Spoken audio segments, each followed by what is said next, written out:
Hi, first of all online tarot certification course जिसका काफ़ी सारे लोग काफ़ी टाइम से वेट कर रहे हैं वो लॉन्च हो गया है।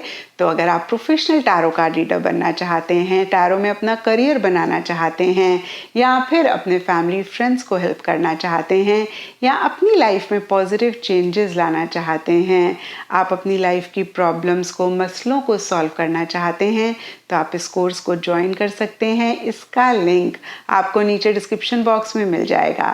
और अभी अर्ली बर्ड डिस्काउंट चल रहा है, तो मैं अपनी यूट्यूब फैमिली को यही कहूँगी कि अगर आप वाकई में ऑनलाइन टैरो सर्टिफिकेशन कोर्स को ज्वाइन करना चाहते हैं तो इस अपॉर्चुनिटी को आप अवेल कर सकते हैं। एंड पिका कार्ड रीडिंग्स के लिए आप लोगों के लिए मैंने एक सेपरेट चैनल क्रिएट किया है, तो जो भी लोग पिका कार्ड रीडिंग्स में इंटरेस्टेड हैं आप इस चैनल को विजिट कर सकते हैं। इसका लिंक भी आपको नीचे कमेंट सेक्शन में मिल जाएगा। तो चलिए जी, आने वाले हफ्ते का साप्ताहिक राशिफल शुरू करते हैं। ये 22 अगस्त से लेकर 28 अगस्त तक की आपकी टैरो रीडिंग्स हैं, टैरो प्रेडिक्शंस हैं। और बहुत सारे लोगों का सवाल होता है कि मैम हम इस रीडिंग को किस साइन के हिसाब से देखें। तो देखिए, टैरो कार्ड रीडिंग को आप किसी भी साइन के हिसाब से देख सकते हैं, फिर चाहे वो आपका लगन हो, आपका मून साइन हो, आपका सन साइन हो, या फिर आपके नाम के हिसाब से राशि हो। और अगर आप मुझसे पूछेंगे तो मैं आपको यही कहूँगी कि जिस साइन को आप अभी तक फॉलो करते आ रहे हैं, या फिर जिस साइन के हिसाब से आप अभी तक अपनी रीडिंग्स को देखते आ रहे हैं, सुनते आ रहे हैं, आप उसी साइन के हिसाब से इस रीडिंग को देखें। तो चलिए जी, शुरू करते हैं आने वाले हफ्ते का साप्ताहिक राशिफल। तो चलिए स्कॉर्पियोस, आप लोगों के लिए देखें कि कमिंग वीक क्या लेकर आ रहा है, क्या एनर्जीज हैं। तो प्रोफेशनल फ्रंट के लिए आप लोगों के लिए कार्ड्स हैं the chariot and night of wands. और देखिए, सबसे पहली चीज़, दोनों ही कार्ड्स मूवमेंट की बात करते हैं, शिफ्ट की बात करते हैं, किसी लेवल पे किसी तरीके के चेंजेस की बात करते हैं जो कि इस वीक स्पेसिफिकली आपके प्रोफेशनल फ्रंट में रह रहा है। क्योंकि ये जनरल रीडिंग है, ये चेंजेस, ये मूवमेंट, ये शिफ्ट सबके लिए डिफर कर सकती है। कुछ के लिए हो सकता है कि पीछे किसी चीज़ पे आप अटके हुए थे, बहुत एक स्टक एनर्जीज महसूस कर रहे थे, और इस वीक आप उन्हीं एनर्जीज में से बाहर निकलना चाह रहे हैं या फिर निकल रहे हैं। इनफैक्ट देखिए, आप चीज़ों का कंट्रोल अपने हाथ में लेकर बहुत कॉन्फिडेंटली, बहुत असर्टिवली आगे बढ़ते हुए दिख रहे हैं। आप ग्रोथ, प्रोग्रेस पे फोकस करना चाह रहे हैं या फिर कर रहे हैं। और कुछ के लिए हो सकता है कि आप ट्रैवल कर रहे हैं, या फिर आपके ट्रैवल प्लान्स हैं, ट्रैवल से रिलेटेड प्लानिंग चल रही है।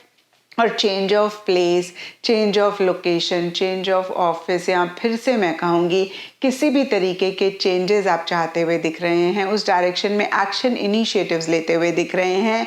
थोड़े से इन द प्रोसेस हो सकता है कुछ लोग इम्पल्सिव हो रहे हैं या फिर जल्दबाजी करना चाह रहे हैं। और अगर ऐसा आप भी पाएं स्कॉर्पियोस, तो इस चीज़ को ज़रूर चेक करके करेक्ट करें।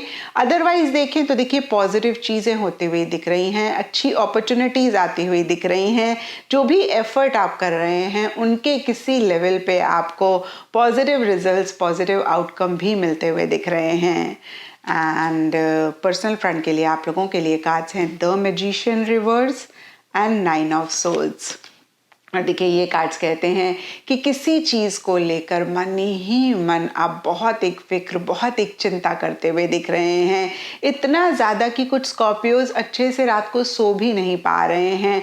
बहुत ज़्यादा आप लॉजिकली चीज़ों को एनालाइज कर रहे हैं, या फिर मैं कहूँगी कि कुछ स्कॉर्पियोज ओवर थिंकिंग करते हुए दिख रहे हैं। एक स्ट्रेस, एक टेंशन भी मन ही मन किसी चीज़ को लेकर या फिर इन जनरल भी आप महसूस करते हुए दिख रहे हैं। इसके लिए सबके लिए डिफरेंट रीजंस हो सकते हैं। कुछ के लिए हो सकता है किसी चीज़ को लेकर आप बहुत ज़्यादा ऑब्सेसिव हो रहे हैं, या फिर थोड़ा सा अपने तरीके से चीज़ों को करना चाह रहे हैं, नहीं हो पा रही हैं। आप बहुत एक्शन इनिशिएटिव्स अपने गोल, अपने मकसद के लिए या तो ले रहे हैं, या फिर लेना चाह रहे हैं, नहीं ले पा रहे हैं, या फिर आपके एक्शन इनिशिएटिव्स राइट डायरेक्शन में नहीं जा रहे हैं। इस वजह से आप मन ही मन बहुत परेशान हो रहे हैं। कुछ के लिए हो सकता है कि एक मैजिकल रिजल्ट्स, एक मैजिकल एनर्जीज आप चाह रहे हैं। जो भी आपका गोल है, जो भी आपका मकसद है, उसके लिए आपको ऐसे लग रहा है भाई कोई जादू हो जाए, बस ये चीज़ मुझे मिल जाए, ये इंसान मुझे मिल जाए, या फिर देखिए कोई भी चीज़ हो सकती है, और वैसे चीज़ें नहीं हो रही हैं। तो देखिए जो भी चीज़ें मेरे माइंड में आ रही हैं मैं कह रही हूँ। नटशेल में देखिए आप थोड़ा सा चीज़ों को लेकर ओवर कंट्रोलिंग, ओवर डोमिनेटिंग हो रहे हैं, या फिर मैं कहूँगी अपने गोल, अपने मकसद को लेकर ऐसी एनर्जीज में रह रहे हैं, और आपको वो एक पॉजिटिव आउटकम, वो एक पॉजिटिव रिजल्ट नहीं मिल रहा है, या फिर आप उस तरीके से फोकस नहीं कर पा रहे हैं, उस तरीके से कॉन्सेंट्रेट नहीं कर पा रहे हैं जो भी आप चाह रहे हैं, या आपको उसका हल नहीं मिल रहा है, जो भी प्रॉब्लम आप फेस कर रहे हैं। और देखिए इन्हीं चीज़ों को लेकर मन ही मन आप बहुत एक फिक्र, बहुत एक चिंता करते हुए दिख रहे हैं। और यहाँ पे स्कॉर्पियोज में आपको यही कहूँगी, फिक्र और चिंता से हम अपनी ज़िंदगी में कुछ भी पॉजिटिव नहीं ला पाते हैं।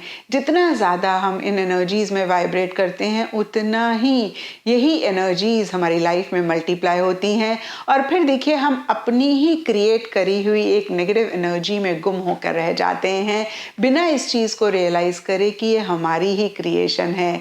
तो देखिए सबसे पहली चीज़, जिस भी चीज़ को लेकर एक फियर, एक इनसिक्योरिटी आप महसूस कर रहे हैं, आप उस चीज़ को ज़रूर कन्फ्रंट करें। यहाँ पर आप अपने थॉट्स को ऑब्जर्व कर सकते हैं, नेगेटिव थॉट्स को पॉजिटिव थॉट्स के साथ रिप्लेस कर सकते हैं, या फिर जब हम नेगेटिव थॉट्स को क्वेश्चन करते हैं, जैसे कि ये एब्सोल्युटली ट्रू है, क्या ये एकदम से ही सच है, तो आपका वो फियर कहीं गायब होता है, या फिर एक क्लैरिटी आप ला पाते हैं। यकीन मानिए जब भी मैंने अपने क्लाइंट्स से किसी भी नेगेटिव सिचुएशन के लिए ऐसे ही सवाल पूछे हैं, उनको बहुत ज़्यादा क्लैरिटी आती है। एक बहुत ही खूबसूरत लड़की थी जो एक नेगेटिव फ्रेम ऑफ माइंड में थी, और उसने मुझसे कहा मैम मेरा किस्मत कभी भी साथ नहीं देती है। और जब मैंने उससे 5-6 बारी पूछा बहुत असर्टिवली, क्या ये एब्सोल्युटली ट्रू है कि कभी भी आपकी किस्मत ने आपका साथ नहीं दिया, तो एकदम से देखिए उसको ऐसी चीज़ें ध्यान में आई जहाँ पे किस्मत ने उसको बहुत सपोर्ट किया है। तो एट टाइम्स देखिए एक कोई बड़ा नेगेटिव इंसिडेंट हमारी लाइफ में होता है, उसको लेकर हम एक चीज़ को मानना शुरू कर देते हैं, और जितना हम उस पर फोकस करते हैं उतना एक फॉल्स बिलीफ सिस्टम हम अपने माइंड में क्रिएट करते हैं, और जो भी अच्छी चीज़ें हैं हम उनको भूल जाते हैं, या फिर देखिए हम उन पर फोकस नहीं करते हैं, और रॉन्ग बिलीफ सिस्टम और ज़्यादा स्ट्रांग होता रहता है। देखिए यहाँ पे मैंने आपको सिर्फ एक एग्जाम्पल दिया है, कहने का मतलब ये है कि जो भी नेगेटिव थॉट्स हैं, फियर्स हैं, इनसिक्योरिटीज़ हैं, उनको आप इस तरीके से क्वेश्चन करें कि आपको एक क्लैरिटी आए। और देखिए ऐसा अगर आप कर पाएंगे तो जो भी मैजिकल रिजल्ट्स आप चाहते हैं उनको आप ज़रूर अपनी लाइफ में अचीव कर पाएंगे। एंड गाइडेंस से आप लोगों के लिए टॉवर का कार्ड है, और ये कार्ड कहता है unplug and relax for a spell. तो देखिए थोड़ा सा आप जो भी चीज़ आपको परेशान कर रही है उससे डिस्कनेक्ट करें और अपने ऊपर फोकस करें। जो इंसान जिस पे आप बहुत ट्रस्ट करते हैं, या फिर बहुत अच्छा आप महसूस करते हैं उनके साथ टाइम स्पेंड करके, आप उनके साथ टाइम स्पेंड करें। आप जो मूवी हमेशा से देखना चाहते थे उस मूवी को देखें, उस किताब को पढ़ें जिसको आप हमेशा पढ़ना चाहते थे। थोड़ी सी योगा करें, एक्सरसाइज करें, खुद के साथ डेट पे जाएं, नटशेल में खुद को प्रायोरिटाइज करें, अपने ऊपर फोकस करें, कैसे अपनी एनर्जीज को आप रिचार्ज कर सकते हैं, रिजुविनेट कर सकते हैं, उस पे फोकस करें। और देखिए ये सब के लिए थोड़ा थोड़ा डिफर करेगा। कुछ के लिए जैसे कि मैंने आपको कहा अपने उस फ्रेंड, अपने उस इंसान के साथ टाइम स्पेंड करना जिनके साथ आपको बहुत अच्छी फीलिंग होती है। कुछ के लिए शॉपिंग करना एक बहुत अच्छी फीलिंग देता है। कुछ के लिए वो किताब पढ़ना जो आप हमेशा से पढ़ना चाहते हैं, या फिर एक पॉजिटिव एनर्जीज अपनी लाइफ में लाता है, वो बहुत वर्क करता है। तो देखिए जो भी आपके लिए वर्क करता है आप उसको करें, लेकिन अपनी एनर्जीज को रिजुविनेट करें, रिचार्ज करें। एंड चक्रा से आप लोगों के लिए क्राउन चक्रा का कार्ड है और देखिए इसके हिसाब से ऑल शेड्स ऑफ पर्पल या फिर वॉयलेट आप लोगों के लिए इस वीक लकी रह सकते हैं एंड सिग्निफिकेंट डे आप लोगों के लिए होगा थर्सडे। और देखिए क्राउन चक्रा का कार्ड एक और मैसेज आपको दे रहा है, अगर आप थोड़ा सा रिलीजियस स्पिरिचुअल एक्टिविटीज़ में अपने आप को इन्वॉल्व करते हैं तो इस वीक के एनर्जीज़ को आप काफ़ी बेहतर कर पाएंगे। तो ये था स्कॉर्पियोज आप लोगों के लिए कमिंग वीक का साप्ताहिक राशिफल। और नीचे मुझे कमेंट सेक्शन पे ज़रूर बताएं कि ये कितना आपके साथ रेजोनेट किया, कितना आप कनेक्ट कर पाए।